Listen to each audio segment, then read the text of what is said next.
नमस्कार, आप सभी का पुनः स्वागत है कन्हैया जीएस वर्ल्ड में। तो दोस्तों, आज के वीडियो में हम लोगों को क्या पढ़ना है? टाइफाइड। ठीक है, हम लोग रोगों को क्रमबद्ध तरीके से पढ़ रहे हैं जैसा कि सिलेबस में मेंशन है।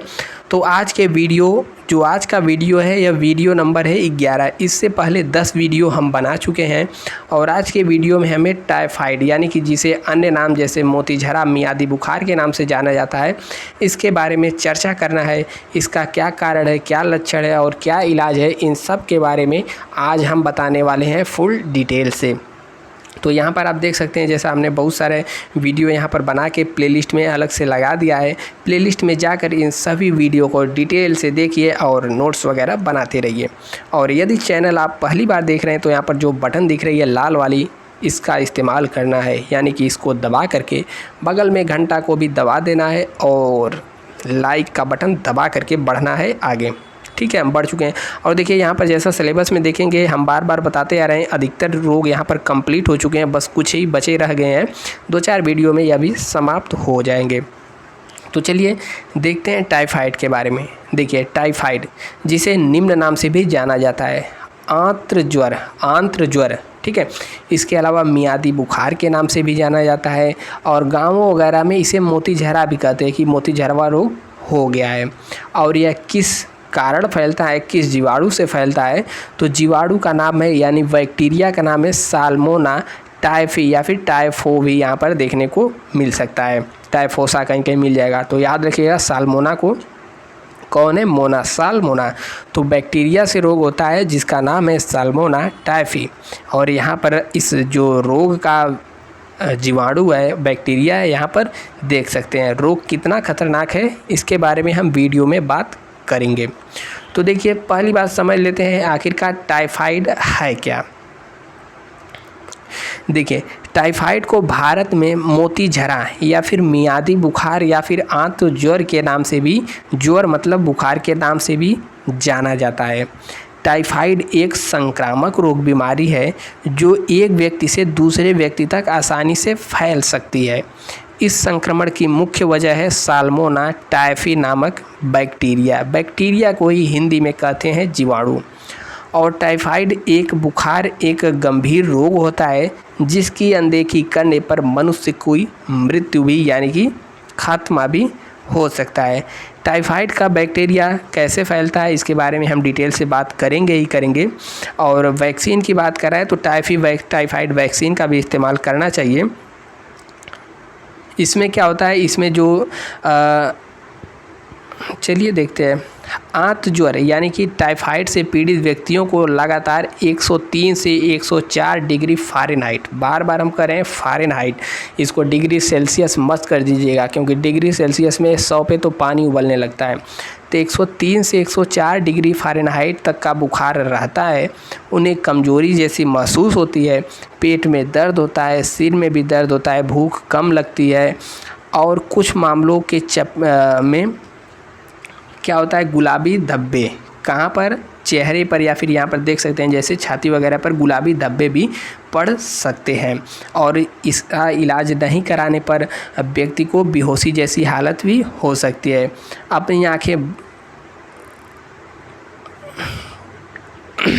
और कह रहा है बीमारी के दूसरे या तीसरे सप्ताह के दौरान रोगी में धीरे धीरे सुधार आने लगता है, यानी कि 14-15 दिन तक चलता है। इसके दवाई का भी कोर्स होता है। अगर ज़्यादा तगड़ा हुआ है तो 21 दिन चलेगा, नहीं तो 2 हफ्ते तक, 15 दिन तक यह टाइफाइड चलता है। तो हम लोग यहाँ पर जान लेते हैं टाइफाइड इतना खतरनाक है तो होता कैसे है। तो देखिए, काजेज ऑफ टाइफाइड इन हिंदी। देखिए, बैक्टीरिया हमारे शरीर में दूषित खाद्य पदार्थों के सेवन करने से हमारे शरीर में प्रवेश करता है। यह अमूमन गंदा पानी जो होता है उसको पीने से हो सकता है। और देखिए, यहाँ पर कह रहा है बासी भोजन हमें नहीं खाना चाहिए। बासी भोजन में इस प्रकार के बैक्टीरिया की होने की बहुत अधिक संभावना रहती है। तो बासी भोजन वगैरह से बचना चाहिए, या फिर खा भी रहे हैं तो गरम वरम करके गेहूँ लगा करके खाएं। कह रहा है कि हमें समय सीमा समाप्त हुए बिना भोजन यानी एक्सपायर्ड फूड का सेवन तो बिल्कुल भी नहीं करना चाहिए। किसी बीमार व्यक्ति का जूठा, ठीक है, यहाँ पर क्या रहेगा, जूठा पानी भी नहीं पीना चाहिए। यात्रा करते समय दिए जाने वाले दूषित जल और दूषित आहार से बचना चाहिए। टंकी वगैरह की पानी नहीं पीना चाहिए। ठीक है। घर में रसोई घर की सफाई अच्छे से की जानी चाहिए। सामान्य बुखार होने पर बुखार का इलाज न करने पर यह रोग पनप सकता है, यानी कि जैसे हमें नॉर्मल बुखार होता है पैरासीटामॉल खाने से सही हो जाता है, यदि ऐसा है इसका इलाज नहीं कराएं तो यह धीरे धीरे हो सकता है। सर्दी जुकाम को अनदेखा करने से भी यह रोग उत्पन्न हो सकता है। अब देखिए टाइफाइड मान लीजिए हो गया तो इसके लक्षण क्या हैं। तो टाइफाइड के लक्षण, टाइफाइड बुखार होने से के दौरान भूख कम लगती है, पाचन तंत्र यानी कि डाइजेस्टिव सिस्टम कमज़ोर हो जाता है और भूख लगने का आभास भी कम हो जाता है, सिर दर्द बना रहता है। हालांकि जिसको टाइफाइड कभी न कभी हुआ हो तो यह बिल्कुल आसानी से समझ सकता है। शरीर के अधिकतर हिस्से व्याकुल जैसे रहते हैं, व्याकुलता जैसी स्थिति आती है, दर्द करते हैं, पूरे दिन थकान बना रहता है, 104 डिग्री तक बुखार रहता है। यह सब इसके लक्षण हैं जो कि सभी बुखार में देखे जा सकते हैं।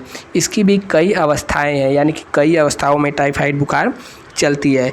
इसकी प्रमुख 3 अवस्थाएं होती हैं। पहला स्टेज में होता है कि धीमा बुखार आने लगता है, ज़्यादातर समय शरीर हल्का गर्म रहता है और सर दर्द, बदन दर्द, पेट दर्द जैसे होने के लक्षण होते हैं। फिर कुछ दिन बाद आता है इसका दूसरा चरण, यानी कि स्टेज नंबर 2। इसमें मरीज का बुखार और बढ़ जाता है, 103 से 104 डिग्री तक पहुंच जाता है और बहुत ज़्यादा कमजोरी का महसूस होने लगता है। तृतीय स्थिति आती है, यानी कि 3rd स्टेज में मरीज की सेहत और ज़्यादा ख़राब हो जाती है, भूख और ज़्यादा हो जाता है, शरीर कमज़ोर होने लगती है, 24 घंटे आंतरिक यानी कि अंदरूनी ज्वर बना रहेगा, ऊपर से शरीर को टच करने पर ज़्यादा गर्म नहीं मालूम देगा लेकिन अंदर बुखार बना रहता है। आंतों में खून आने की भी संभावना हो सकती है, आंतों में छेद रहने की संभावना हो सकती है और पेट वगैरह गड़बड़ा सकता है। ठीक है। इस स्थिति में मरीज को इलाज करवा लेना चाहिए, यह स्थिति बहुत ही घातक हो सकती है। अब देखिए टाइफाइड हो गया तो अब टाइफाइड का इलाज हम क्या करेंगे, तो दवाइयों के नाम नोट कर लीजिए, परीक्षाओं में पूछ सकता है। तो टाइफाइड द्वारा मतलब दवाइयों द्वारा टाइफाइड का इलाज, तो टाइफाइड का इलाज एलोपैथिक यानी कि अंग्रेजी दवा जिसे आमतौर पर कहते हैं उसमें एंटीबायोटिक मेडिसिन का उपयोग किया जाता है और इसका पूरा कोर्स अपने पीछे भी बताया। अगर नॉर्मल है या फिर कम है तो 15 दिन तक कोर्स चलता है और ज़्यादा है तो 21 या 28 दिन तक इसका कोर्स चलाया जाता है। जैसे कुछ एंटीबायोटिक दवाइयाँ जैसे यहाँ दी गई हैं, सिप्रोफ्लोक्सासिन, ठीक है, सिप्रोफ्लोक्सासिन पहली दवाई है, दूसरी है एजिथ्रोमाइसिन और तीसरी है ये क्या लिखा है सर, सेफ्लॉक्सटोन, ठीक है, जो भी है। और यहाँ पर क्या है, क्लोरोमाइसिटिन भी इसकी दवाई है। और एग्ज़ाम में कई बार पूछ देता है कि विडाल परीक्षण किस रोग से संबंधित है, तो याद रख लीजिए विडाल परीक्षण किस में कराया जाता है। यदि टाइफाइड आपको हुआ है तो डॉक्टर विडाल परीक्षण करता है या करने की सलाह देता है। तो याद रखिए विडाल परीक्षण किससे संबंधित है, तो टाइफाइड से संबंधित है। इसमें और भी इलाज किए जाते हैं, जैसे टेस्ट कराया जाता है, जैसे यहाँ पर देखेंगे ब्लड का टेस्ट होता है यदि, ठीक है। तो टाइफाइड अमूमन जब होता है तो डॉक्टर कौन सा टेस्ट करते हैं, ब्लड टेस्ट करके टाइफाइड का पता किया जाता है। बोन मैरो का यहाँ पर टेस्ट होता है और यहाँ पर यूरिन यानी पेशाब का भी टेस्ट करके इसको टेस्ट मतलब जाँच करके किया जा सकता है। और टाइफाइड का परीक्षण वही सेम चीज़ यहाँ पर लिखा है, शुरुआती मरीज यानी कि शुरू में हुआ है तो मरीज का ब्लड सैंपल जांच करके इसका इलाज शुरू कर दिया जाता है। और विडाल टेस्ट भी टाइफाइड के टेस्ट के लिए परीक्षण का एक तरीका है, लेकिन कई बार टाइफाइड ठीक होने पर भी सालों साल मरीज के ब्लड में विडाल टेस्ट पॉजिटिव आता रहता है। और कह रहा है यहाँ पर इसके स्टूल यानी कि जो हमारा मल होता है, टाइफाइड टेस्ट कराना बेहतर होता है, क्योंकि जो आंत वगैरह संक्रमण होती हैं, आंतों में बैक्टीरिया रहते हैं, तो वहाँ से उसके माध्यम से टेस्ट हो सकता है। कभी कभी संक्रमण ज़्यादा होने पर मरीज को ज़्यादा पेट दर्द या उल्टी या सोनोग्राफी या सीटी स्कैन भी करवानी पड़ सकती है। इसके अलावा एंटीबायोटिक दवाइयों का प्रयोग करके इसे धीरे धीरे निजात पाया जा सकता है। ठीक है, तो टाइफाइड के बारे में कोई ऐसा वो नहीं है कि एग्ज़ाम में पूछेगा, जो हमने बताया नॉर्मल इसे याद कर लीजिए, विडाल परीक्षण और क्या क्या टेस्ट किया जाता है, इसमें 2-4 दवाइयों के नाम और यहाँ पर क्या इसमें लक्षण होते हैं, तो लक्षण लगभग सब में समान होते हैं। और यहाँ पर क्या याद करने लायक बात है, जैसे यहाँ तो ज्वर हो गया, मियादी बुखार हो गया, मोतीझरा हो गया, इस किस जीवाणु के कारण होता है, और टाइफाइड किससे होता है, बैक्टीरिया से होता है, विषाणु से होता है, या फिर प्रोटोजोआ से होता है। तो ऐसा प्रश्न देखने को मिलेगा।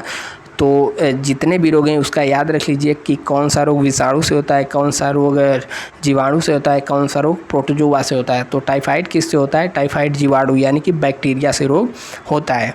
तो आज के लिए ही इतना ही, और नेक्स्ट वीडियो में हम लोग पढ़ लेंगे किसी अन्य टॉपिक के बारे में, जैसे हेपेटाइटिस 2 वगैरह हो गया। तो हेपेटाइटिस थोड़ा सा लंबा टॉपिक है, तो हो सकता है इसके बारे में पढ़ ले, फिर कुछ ही टॉपिक बच जाएगा फिर। और हमारा यहाँ पर 2 टॉपिक यानी कि रोग और स्वास्थ्य एजेंसी वाला कंप्लीट हो जाएगा। 2 टॉपिक मतलब यहाँ पर देखिए टोटल 20 टॉपिक दिए हैं। एक टॉपिक से 5 नंबर क्वेश्चन हम मान के चलें, तो 2 टॉपिक यानी कि 2 × 5 10 नंबर का हम आप लोग को कंप्लीट, बस कुछ ही दिन में 10 नंबर का कंप्लीट हो जाएगा सिलेबस, ठीक है। और ऐसे ही वीडियो आते रहेंगे। मिलते हैं नेक्स्ट वीडियो में, तब तक के लिए जय हिंद। एक बार कमेंट करके बताइए वीडियो कैसा लगा और लाइक कर देना है। जय हिंद।